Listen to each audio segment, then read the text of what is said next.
अस्सलाम वालेकुम। पाकिस्तानी बच्चों में पेट के कीड़ों के मसाइल बहुत ज़्यादा कॉमन है। पेट के कीड़ा एक कॉमन लेमैन टर्म है जो पेट के इंटेस्टाइनल वॉर्म्स को रिप्रेजेंट करने के लिए कहा जाता है। इंटेस्टाइनल वॉर्म्स जो हैं वो tape warm, round warm, hook warm, multiple types के हो सकते हैं जो बच्चों में ग्रोथ और मल्टीपल इशूज़ क्रिएट करवाते हैं, यानी कि बच्चों की नशोनुमा और ग्रोथ के हवाले से मसले पैदा करते हैं। हम इसके बारे में इस वीडियो में तफसील से बात करेंगे। वीडियो को 3 हिस्सों में डिवाइड करते हैं। पहले हिस्से में हम बात करेंगे कि पेट के जो वॉर्म्स हैं यानी कि कीड़े हैं वो बच्चों में किस तरह उनके पेट तक जाते हैं, क्या वजूहात होती हैं। दूसरे हिस्से में बात करेंगे कि उसके जब कीड़े हो जाते हैं पेट में तो उनकी क्या अलामात होती हैं। तीसरे हिस्से में बात करेंगे कि उसकी ट्रीटमेंट कैसे की जाए और प्रिवेंशन कैसे की जाए, यानी उनसे कैसे बचा जाए। तो पहले हिस्से की बात करते हैं कि पेट में बच्चों के कीड़े किस तरह जाते हैं।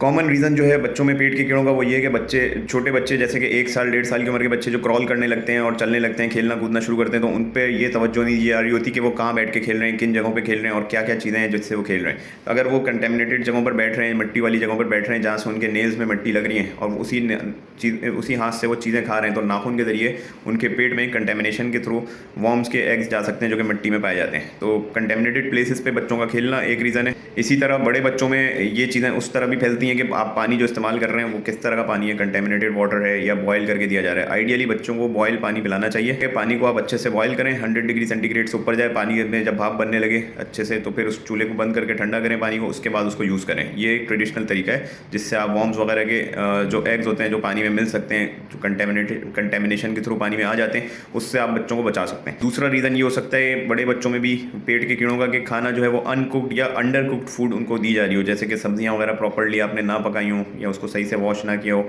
या गोश्त जो है वो सही से आपने वॉश ना किया, तो उसमें वॉर्म्स के उनके एग्स रह जाते हैं, तो उससे बच्चों में पेट के कीड़े बनने के चांसेस हो सकते हैं, बड़ों में भी हो सकते हैं। तो खाना प्रॉपर तरीके से कुक्ड हो, पका हुआ हो और उसके बाद पानी जो इस्तेमाल हो रहा हो वो पीने के लिए वो बॉयल्ड वाटर हो। ये 2-3 चीज़ें ऐसी हैं जिसका आपने बहुत ज़्यादा ख्याल रखना है। और बच्चे जब खेल लें तो उनका हैंड अच्छे से वॉश करवाया जाए, हैंड और फीट।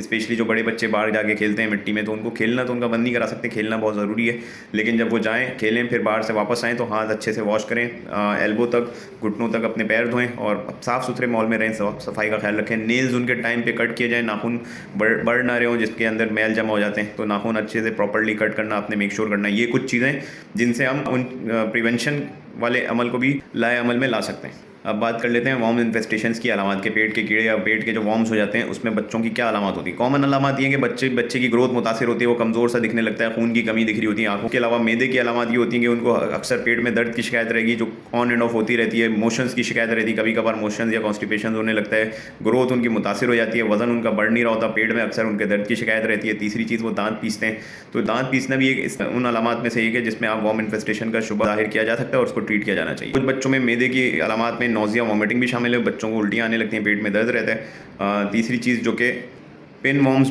वाले इन्फेस्टेशन में बहुत ज़्यादा कॉमन है। पिन वॉर्म वाली इन्फेस्टेशन के अंदर बच्चों में एनल रीजन में इचिंग की शिकायत रहती है। अक्सर वो वहाँ पर पहले तो इचिंग की कंप्लेन करते हैं, फिर उनको इरिटेबिलिटी भी होने लगती है, तो वो रोते भी हैं कि हमें पॉटी पास करने वाली जगह पर बहुत ज़्यादा वो इचिंग हो रही है, ख़ारिश हो रही है, तकलीफ़ है, दर्द है, इस तरह की शिकायतें भी होती हैं। तो इस हवाले से बच्चों को डीवॉर्म किया जाना बड़ा ज़रूरी है, उनका ट्रीटमेंट किया जाना बहुत ज़्यादा ज़रूरी है। प्रिवेंशन के मामला मैंने आपको बता दिए हैं कॉजेज़ के साथ ही, कि पानी जो है साफ़ सुथरा इस्तेमाल हो, खाना उनका प्रॉपर्ली पका हुआ हो और हाइजीन के जो मेजर्स हैं, नेल कटिंग वगैरह वो अच्छे से फॉलो की जा रही हो। Thank you.